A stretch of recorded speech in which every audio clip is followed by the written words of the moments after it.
It has some logic, it has some reason, but most importantly, it fills the soul with something that people feel like they haven't had before. I believe so, yeah. Like, we talk about Christians talk about the Holy Spirit of God. It is the manifestation of God's love for us. So what we read fills us with love, fills us with that joy and content, and we can say that this book is true, that God is real, and that He is. So the book itself should be free from deficiencies that comes from a deficient mind, right? Any book from God would itself demonstrate within itself, contents-wise, that this can only be from God. It's free from defects and weaknesses of other than an author, which is God, right? If God is the author or the source of this guidance, this book, you would expect this book should be free from imperfection, free from errors, free from discrepancies, free from inconsistencies, free from mistakes. Because God would not make mistakes in His book. Because it is from His infinite wisdom that God is revealing this book to us.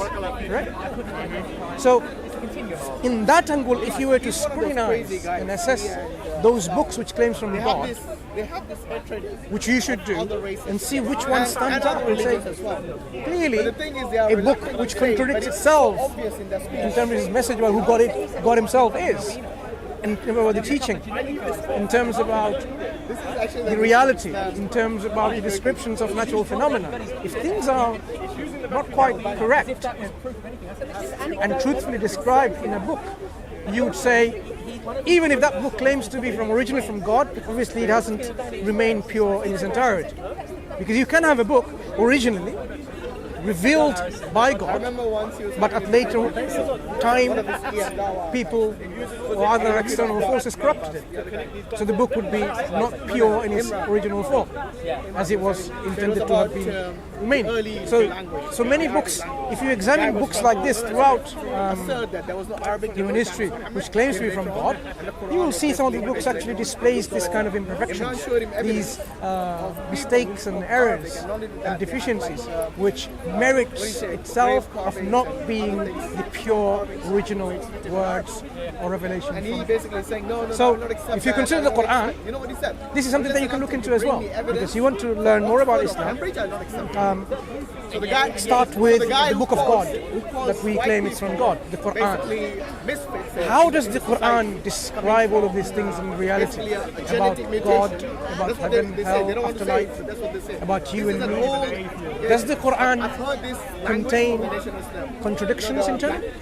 Does the Quran contain discrepancies, inconsistencies, errors and mistakes? Because if it did, then you would safely say that cannot be from God, because God's book should be free from any of those weaknesses and deficiencies. And this is one of the things the Quran actually itself claims. It says, had this book been from anyone other than God, you would find therein many ikhtilafan kathira, many discrepancies. This is what you naturally expect. A book which is authored by other than God will be coming from a creation by their own nature unlimited in their knowledge, and whatever they describe will have this limitation in knowledge when they describe in this book. If they describe something about natural phenomena, of course we know our knowledge of natural phenomena increases with the advancements of science and technology. We learn more and more every day about our natural world. So people at the time in the past obviously didn't have the tools and the means to know a lot of our secrets of our natural phenomena, and they said, for example, the earth was flat. Yeah, an example, like earth was flat. We clearly know that the earth isn't flat because we've gone outside the earth and we can see the earth rotating in its own axis, and it's like a sphere. Well, the top and bottom sides are a bit depressed, right? So it's not like a total spherical. We've seen it outside the earth. To call it, it's not a flat earth. People in the past believed in a lot of other things. So if a book describes something of a natural phenomena, you would expect, if it wasn't from God, then there's a possibility of making mistakes to be present. And especially if books were written hundreds of years ago, when science wasn't as developed as it's now, yeah, you'd expect a lot of those mistakes. Yeah? So in the Quran, you'll be surprised to see that it actually describes a lot of things. It describes natural phenomena. I mean, if it was from an imposter, yeah, who claiming to be from God, he would stay away from describing the natural world, how they are, because science of their time, whoever the imposter author was, if he was authoring the Quran, would be using the limited knowledge of the time. Yeah? And the Quran is replete with descriptions of natural phenomena. It's talking about things of events to be coming or being materializing in the future. Why is he prophesying things when the possibility of getting it wrong exists if it's from an imposter? Yeah? So if you were to examine from psychological point of view the authorship of the Quran, you would say this person who's authoring the Quran is very confident and competent. Confident in the sense that this author knows that there will not be any mistakes discovered in the future about the past or about the future, as the Quran is describing, the author is describing in the Quran, and competently describes the natural phenomena. It's an interesting thought, psychological analysis. Then the other thing is, why would the Quran describe the author itself in a negative light if it's from an imposter? It even tells you, reprimands the author if it's the author himself, the prophet, because the prophet is the one who has spoken the Quran. He claims that it's from God, of course, but if you say this Prophet Muhammad ﷺ is actually an imposter who's writing the book claiming to be from God, so as an imposter, why would he say negative things about himself, reprimanding himself? He says, if he were to invent something from God, God will cut his jugular vein, and with, the artery here, and reprimands himself. He's frowned and turned away. Just because a blind man came, and instead of giving attention to the blind man who wanted to know about something, he was occupying himself with some of the Israelites who were discussing with, and God reprimands himself. Maybe this person, he wants to purify himself. He wants the guidance. You should turn to him rather than concentrating on that one. So, if you look at it psychologically, if he was the author, it doesn't make really much sense. The author who himself reprimands himself, saying it's not from me and it's from God, and throughout the book, he says it's not nothing of my own. I mean, and if I have no knowledge about the unseen. I don't know the unseen except that what God tells me about it. I do not know the secrets of heaven and earth except what God tells me. So I'm just like a mortal man. The difference between is that God has revealed to me inspiration, through which I tell you and inform you there's none worthy of worship except God. So worship God alone, not worship anything of the creation. Some people are even of the opinion like, okay, it doesn't look like it's from him. Maybe Satan authored it. But if you look at it, again, if you analyze it, would Satan write in this book, take me as your most ardent enemy, avowed enemy, take me as your enemy, stay away from the footsteps that leads to following me at all? In fact, when you read this book, the Quran, seek refuge with God from me, the accursed Satan. Would Satan write a book and say, every time you read a book, make sure you ask God to protect you from the Satan? And it tells you that this book is someone God has revealed, and take Satan as your worst enemy. Don't follow his footsteps, because Satan is the one who gives you all the things which are evil. He inspires you to do things which are not good, not righteous. So take the message from God and stay away from Satan. It doesn't make sense to even consider the possibility that Satan could be the author of the book. Can anyone write a book? That's another thing. The book itself makes a profound claim. This is a claim then subsequently repeated by some other religions, probably in Mormonism too, that this is such a book that you cannot, human beings or jinn, if you were to come together to produce their like of. Even if you came together, you cannot produce this book. And the Quran challenges, if you think this Quran is not from God, that we have revealed to our servant Prophet Muhammad sallallahu alaihi wasallam, produce a chapter like it. If you really are truthful, seek helpers other than God to do this job. But the Quran continues saying, you will never be able to do it, even if you tried. You will never be able to do it. Then fear the fire whose fuel is man and stones. So the Quran claims with a challenge. Put a mic on you. Sorry. Hope you don't mind. What about putting some mic on the gentleman over there, Stephen? I think they just want to hear what you're saying. No, because the microphones are good enough, right, to capture both sounds. There you go. There you go, Steve. There you go, Stephen. Yep. Okay. Guess I'll go ahead. Can I just put it on your side? Yeah, sure. Yeah. I'll just put this in Put it in the pocket. In the back pocket? Yep. I'll just put it in this pocket. So, Stephen, Yeah. we were saying the Quran brings a challenge to mankind. If mankind or anyone else besides mankind, if they're able to, if they're doubting the origin of the Quran, then what they have to do simply to falsify it. And the falsification test is quite simple. That you produce a book like it. If you're not able to produce a book like it, consisting of 114 chapters, you produce 10 chapters like it. Even if you can't do 10 chapters, produce one chapter like it. Even a one statement like this, statement like the Quran. So what is it that is objective about this challenge? Many people often misunderstand this challenge in saying it's very subjective. But the Quran is very objective in the way it challenges people. Because it says bring something like it, like the Quran. And how is the Quran? We can see the Quran is unlike other literature of the time. That's how we can understand the likeness of the Quran that you're supposed to bring. So you had the pre-Islamic literature. Before Islam came with the Prophet Muhammad sallallahu alaihi wasallam, you had the pre-Islamic poets and orators, soothsayers with their literature. Yeah? They had a specific form of speech and poetry. You had the speech of the Prophet himself, his style of speech, and his people who were Muslims when they become Muslims or even haven't become Muslims. So you have like three different sources: pre-Islamic literature, the Quran, and the prophetic speeches of the Prophet and his companions and the people along with him, whether they're believers or unbelievers. If you compare these three genres, you will see the Quran is absolutely unique in its delivery. How is it unique? It comes up with a form which is unlike the forms that they are.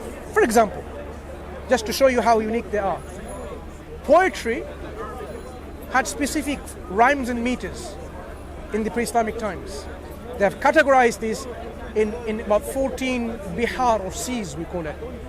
There are specific rhyme and specific meters.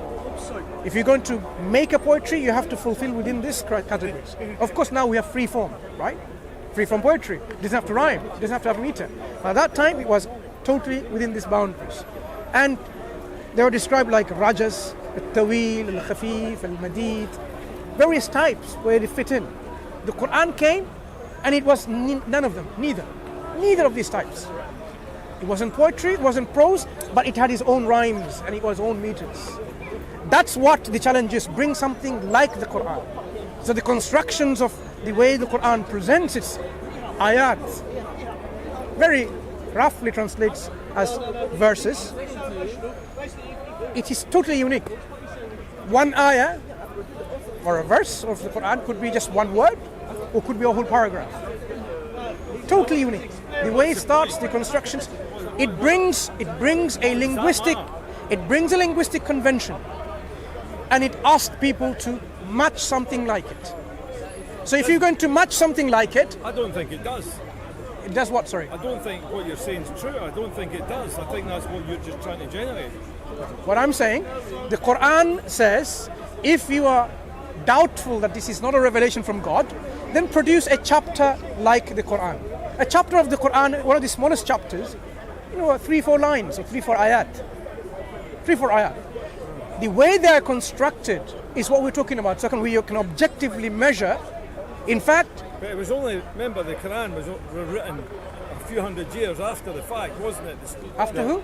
It was a few hundred years after the life of Muhammad. and what makes you say that?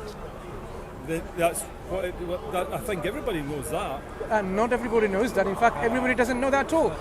We have manuscripts of the Quran dating from the companions' time, his companions. We're talking about within, few years of his lifetime. Yes, and they were all put together a couple of hundred years after the fact. Let's understand one thing. We have manuscripts of the Quran that dates within the 1st century of Islam. Yes. So the claim that it was put together 200-300 years later is a claim which is historically false. Historically false. In reality, it's false. History. But No, it's when you make a claim of history that it was put together 200-300 years later, this was a claim made by people before, like even scholars like John Wansborough. Yeah.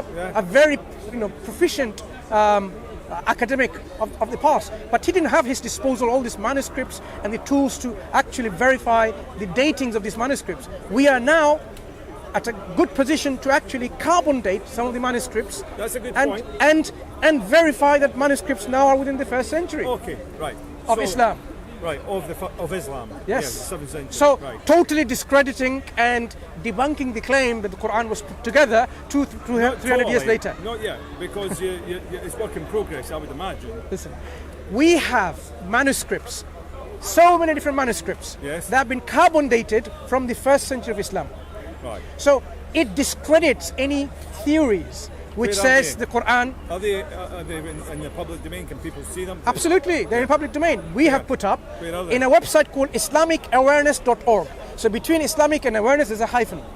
Islamic-awareness.org, and you will see the 1st century Quranic manuscripts, 2nd century Quranic manuscripts, 3rd century Quranic manuscripts, detailing where they are available, which library, which institution, which museum, or in private hands, how much it contains, Is it any? But it's the same who's Quran. dated them, which scholar has. But it's the same Quran. We're talking about the Quran of Muhammad Yeah, it's the sallallahu alaihi same. wasallam. Of course, It's no of change. course. There's no more revelations or less. The Quran is the final revelation from God. Yeah. It's been sealed by the Prophet. That's it. No more additions and omissions to the Quran. You want the mic? That's No. Yeah. So, returning to the subject of the challenge of the Quran, Quran came with these linguistic constructs which totally baffled the Arabs at that time because they were not familiar with any of these linguistic constructs. So when it says produce something like it, how can they do it like it? Because it's something they cannot. Let me give you an example. You see the buildings that are around us. They're made up of bricks, cement, rods, right? Yeah. They're put together, joined together. Each brick is joined together, or stones joined together to form layers and then form walls. Yeah. Yeah? Let's understand something. So, if I were to ask you, can you make another building like it? Produce another building like it, you can't. My building is so unique. If you're an architect, you can say, what's so special about it? You can actually duplicate it. Yeah? Yeah, you could. But if I bring a building to you, a building made up of bricks, but each brick is not touching with each other. They're floating in space. Yeah? Defying gravity, you're trying to say. Yeah, they're not touching with each other. You can actually, put your hands through whatever, and you can clearly see they are totally floating from each other, and the whole building is constructed. And then I say, look, my building is unique. It is something that you cannot imitate. You cannot produce something like it. Now, you go ahead as an architect. Would you be able to do it? Well, I don't think it would be possible for anybody to do that. Exactly. Because the building wouldn't exist. It would be a fantasy. Because that building, it defies your knowledge of things, how you make a building. Well, no, It- it would be a total fantasy. It would be written in some fantasy book because No, it would be impossible to do. if I were to produce a building in front of you like but you this, couldn't do that. No, I'm making an argument. I know this. If I but did- I'm if I making did- a counter argument. No, but let's understand something. I'm reading a couple of a little bit ahead. But you're not thinking. If I were to produce something like that, Yes. and I produce to you as a challenge that this building is made by God, right? Yes. Make something like it. You would not be able to because it is not within your capacity to make a building where the bricks are separate from each other in space. Yes. That's Yeah? right. So the Quranic claim if you try to understand, because if you don't know linguistics, is Quran comes up with constructions of its chapters and verses, surah and ayat respectively, in a way that is synonymous to this kind of understanding, where you cannot bring something like this in the Arabic language. That's why the Arabs at that time, they gave up and said it is impossible for a human being to produce something like it. That is why for 1439 years, It's so difficult to understand.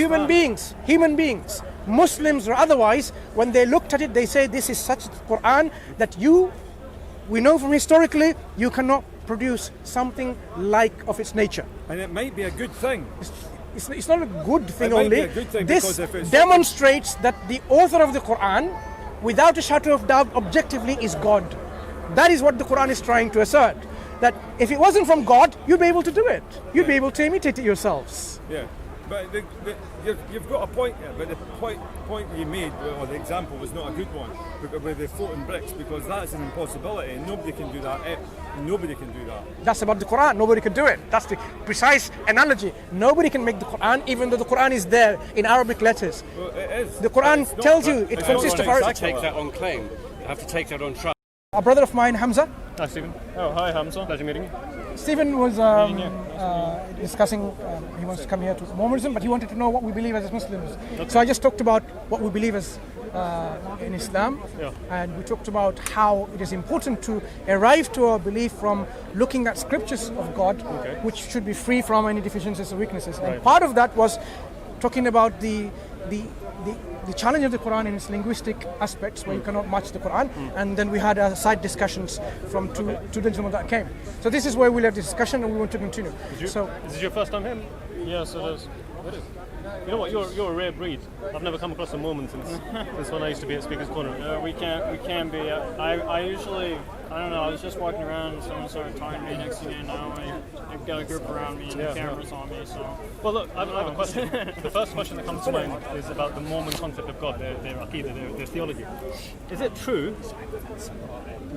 Is it true that Mormons believe that the universe is eternal and is created by a finite God? The universe had a beginning that was created by an infinite and eternal God. An infinite and eternal God. So you don't believe that God has anything by way of him being finite in any way whatsoever, right? Right. Okay, good. There's no finite. So the universe has a beginning? Was there anything before the universe? There was God, and there were plenty of other universes also. Plenty of. Oh, so you believe in what? Perpetual creation? I believe that there are multiple universes. Right. So you believe that there's an infinite number of universes? Pretty much. Okay, that sounds novel. And that's their belief. the thing is, I actually do share that belief. Excellent. I actually believe that there wasn't an absolute beginning to the universe. I actually believe that God has been creating perpetually from pre-eternity, and there's never been a time where God has ceased to create. Is that something you would agree with? Yeah. Yeah? Okay, that sounds okay. It is inherent nature for God to continuously want to create. Continuously want to create. He's al-Khaliq. So he's the creator. One of the names of God that we have is that he's the creator. Of course. Yeah? Okay, cool. So tell me a little bit more about salvation. How does a human being gain salvation in your religion? We believe in the gospel of Jesus Christ, which is first repentance, Right. second baptism, Yep. then receiving the gift of the Holy Ghost, Okay. and enduring to the end. Enduring until the end. So you believe in the triune concept of God? Like the Trinity? Trinity? To a varying degree, yes.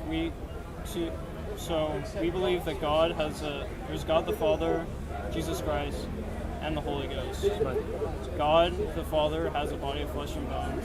Jesus Christ, God, his body. And there's the Holy Spirit, which is like a spirit Right.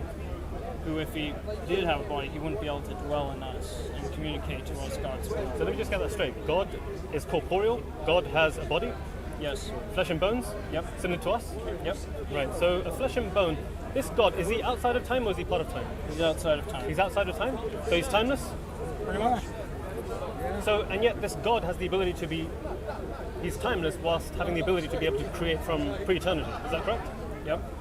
Can you tell me how it's possible for a God to be outside of time and still be able to create things in time? He is able to move between the dimensions. Oh, so he's able to be timeless and atemporal and temporal at the same time? Yeah, I guess so, yeah. Yeah. So has he been eternally temporal, or has he been non-eternally temporal? I'm not sure I understand. So in other words, God, Explain has he it. been from forever and ever, has he been timeless? Let's start with timeless, because that's the more important thing. I think. Right, he is some timeless. He's been timeless for eternity, Pretty much. and yet he's able to go from a timeless state to a temporal state. Yep. Can you tell me how that's possible? How it's possible for God to be in a timeless... Look, let's define what timeless means. What's your understanding of timeless, firstly? Like, it's sort of like, so we talk about the fourth dimension being like, you're above time. You don't move forward or backwards in time. You simply view all time like at once. At once. And yet he's able to go from that at once to a point in time. Right. Right. If he's timeless, how is he able to, for instance, move from a timeless state to, say, the beginning of this universe? To the beginning of this universe? Remember, I don't know, maybe a wormhole? A wormhole? You believe that God he requires a wormhole in order No, to get from... he doesn't require a wormhole. I'm not sure exactly how he does it. All I know is he's God. He can do whatever he wants. He can do whatever he wants. Okay, we've got to firstly qualify what it means by God can do whatever he wants. Can God do logically impossible things, in your view? Yeah, pretty much. Really? Okay, so God can, for instance, be temporarily eternal? Yep. But he is eternal. Wait, what? You're trying to he is eternal. Yes. Yeah, But you just said that God can do anything, right? Yes, I asked he you, can do anything. I asked you, can God do logically impossible things? You said that he can. I mean, if you want to think about that and take that back, All I you gonna know stick with that? All I know is God loves me. Yeah.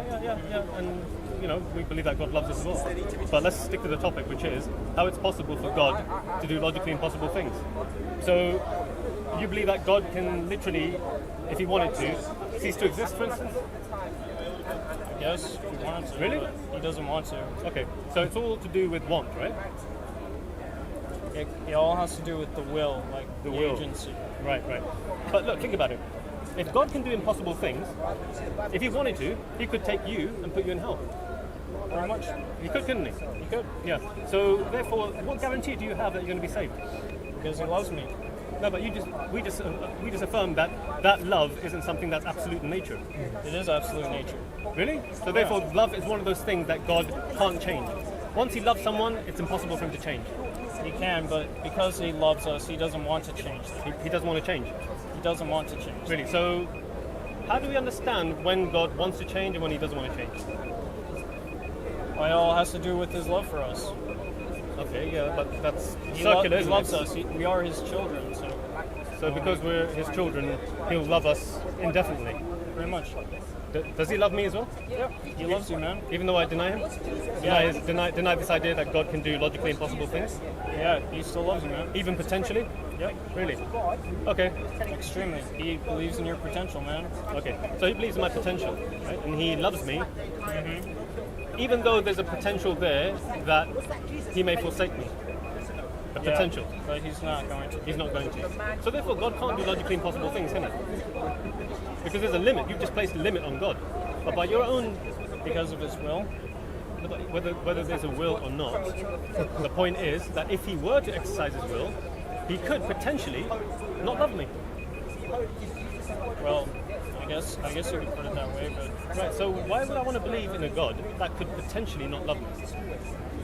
because If I have the choice of a God who says that if I believe in him and I do certain actions, not associate partners in his worship, then I'm guaranteed paradise. What has greater hope? The God that could potentially put you in hellfire, or the God who says if you do these certain things, hellfire is forbidden for you? yeah, I'll take that. Then why don't you?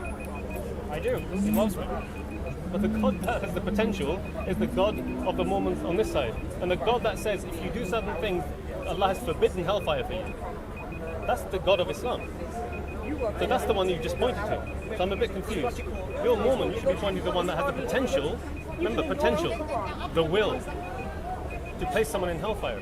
But you just pointed to one that says that if you do certain things, you're guaranteed paradise. Well, he says that we're guaranteed paradise, but that doesn't eliminate the potential. Okay, so it doesn't eliminate the potential.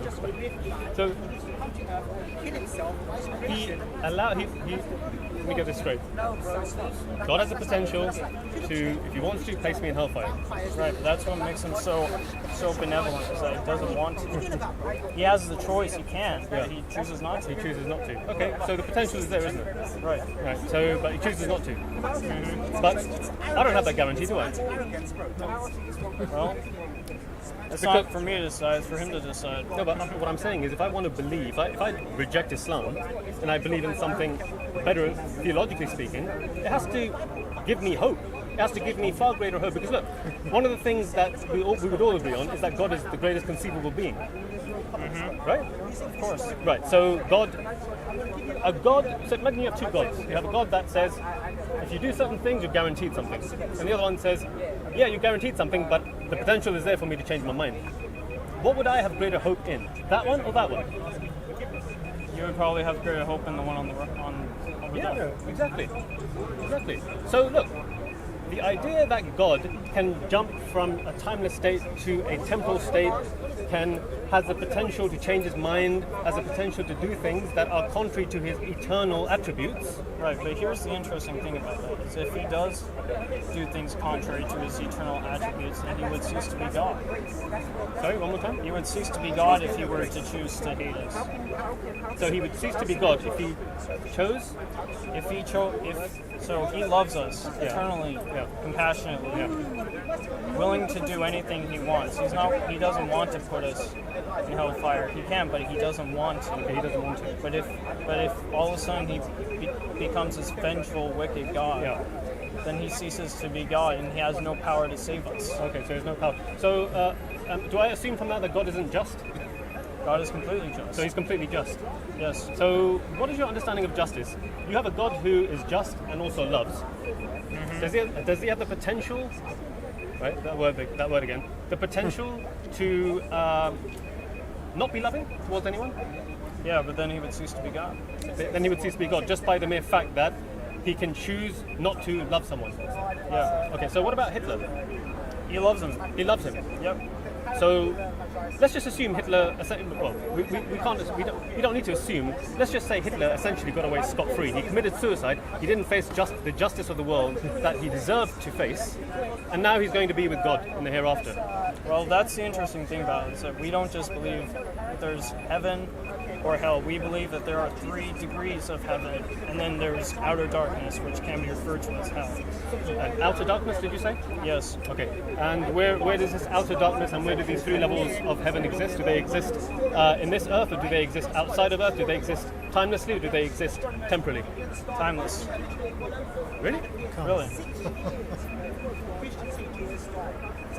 Okay, so you have heaven that exists timelessly, Right. alongside God? Yes. How do changes take place in a timeless dimension? How do changes take place? Remember, let's define what time is here. Time is the measure of motion. Minus any motion, any mass, anything, there is no change. So if you have a timeless heaven, and remember, heaven is mass, or is it? So I've got to get this straight. Does heaven have a mass? Yeah. Yes, it would have to. Yeah. Right. So It is all matter. So this heaven which has matter exists timelessly? Yep. So can anything move in that timeless state? Yep. Really? Yep. How do things move when there is no time, there is no differentiation of space? There's no differentiation of time. How do things move? How does anything take place in a timeless state? Well, it's probably like what happens in Interstellar.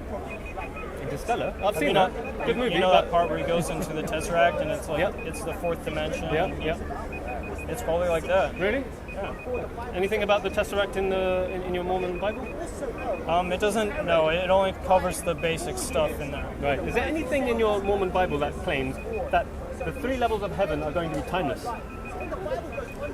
No, that would be in the Doctrine and Covenants. Or the Doctrine and the Covenants. And what does it say exactly? That in this in these three states of heaven, which are timeless, human beings will be able to move around, and there will be motion, etc.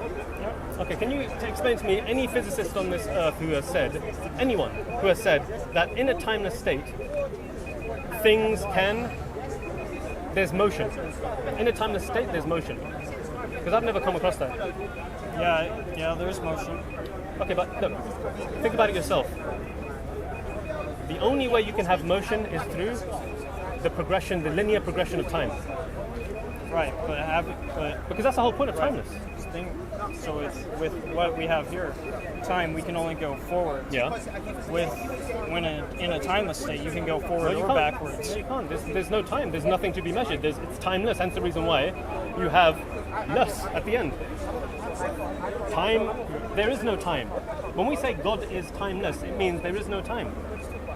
Well, I mean, I'm sure one day we'll understand it. Look, one day it may be too late. It may be too late for me. It may be too late for you. But it seems like it certainly may be too late for you, because you're placing your entire faith in this idea that three-dimensional heaven exists in a timeless state, but people can move around as if there is time. Is this part of the idea that God can do anything logically impossible things? Yeah, I guess so. Yeah, so therefore God can have a heaven that is timeless and yet get people to move around in time. Mm-hmm. Okay, so therefore God can be temporarily eternal, God can be evil if he wanted to, God can be anything other than his absolute eternal attributes. Do words make any sense to us in this world? Yeah. Okay, does God have any way of communicating his truth through a means other than through words? Through a means other than words? The Holy Spirit. The Holy Spirit? Okay. And so the Holy Spirit comes into you. Okay, we'll come into that.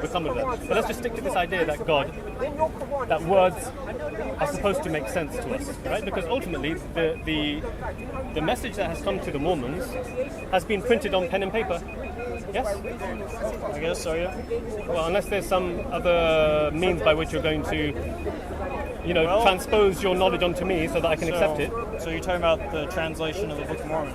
No, just the words that are contained therein. I mean, look, God has communicated to the prophet Joseph Smith. So he's communicated to the prophet Joseph Smith. I presume that communication was in words because Joseph Smith wrote that communication down, Right. God told him what to write down. Yeah, okay, good. So, therefore, words are supposed to make sense. That's the only way through which God can communicate the truth. Of course, he is the Word. Yeah, good. So he's the Word. He uses words to communicate the truth. Truth can only be known through propositions. You know what a proposition is? It's a sentence that carries a true or false value. Mm-hmm. Yes? Yeah, you agree with me so far? Yeah. Yeah. So, therefore, if words make sense, and we come across words that we put together that are what you could describe as being mutually exclusive, i.e. contradictory in nature, what do normal people usually do in normal circumstances? Do they accept that as true, or do they reject it as false? Sorry, what was the question? So the question is, if you have something and its opposite, like for example a married bachelor. Okay, so like a contradiction? A contradiction. So if you have a contradiction that's put to you, do normal people usually, over the course of history, do they usually accept that as being true, or would they reject it as being false? If there's a contradiction, they would want to figure out why there's a contradiction Sure. And either prove it right or wrong. But I'm not talking about potential. I'm talking about actual contradiction, because look, you can't have something that is an actual contradiction and try and explain it away. There may be an misinterpretation, but what I'm giving to you is, let's just put it symbolically. A represents something. Its opposite, let's just call it not A. A, not A. Married, the opposite of married, bachelor. Those words have a definition. Now when you put them together and you claim that putting them together as a phrase is true, can that be true? Like a married bachelor? No, that's not it. Exactly. Is it possible Squid. to ask a question? Sorry. Just give me 1 second. Yeah, no. We're having a conversation, cool. and then you can come in. Then you can come in afterwards. Yeah? Cool. Similarly, like married bachelor, you have a squared circle. You have a God that's temporarily eternal. You have a God that's good and evil at the same time. You have a God that's timeless. No, he's just good. Yeah, I know, but the concept. I'm giving you the concept. You believe that. What I'm trying to point out to you is that if words do make sense, no matter how much you try and repeat that something is true, when in reality it isn't, it won't make it true. No, that's my point. So words make sense. That's why God says in the Quran that God has created everything in pairs, opposites, so that you may reflect.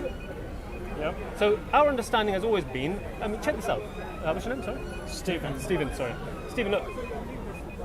My name's Hamza. In case you've gone. We've always our very first pillar of Islam is beautiful because it is the basis upon which our entire edifice, our entire understanding, our entire knowledge propels from, is established upon. The first pillar is La ilaha illallah. This means that it's established upon negation and affirmation. We negate that there are deities that can be associated with God in His worship. In other words, any false deities cannot be equalized with the true deity. Why? Because then you're bringing together two contradictories. And you and I, we agree that usually in the real world, in the world that we live in, people reject contradictions by necessity. Yeah. Does that make sense? I guess so, yeah. Right. So therefore, when God told us, La ilaha illallah, there is none worthy of worship except God, it means that God, the true God, the one that you and I believe in, though we differ in our concept of Him, the true God is the only one worthy of worship. Therefore, all other things must be negated.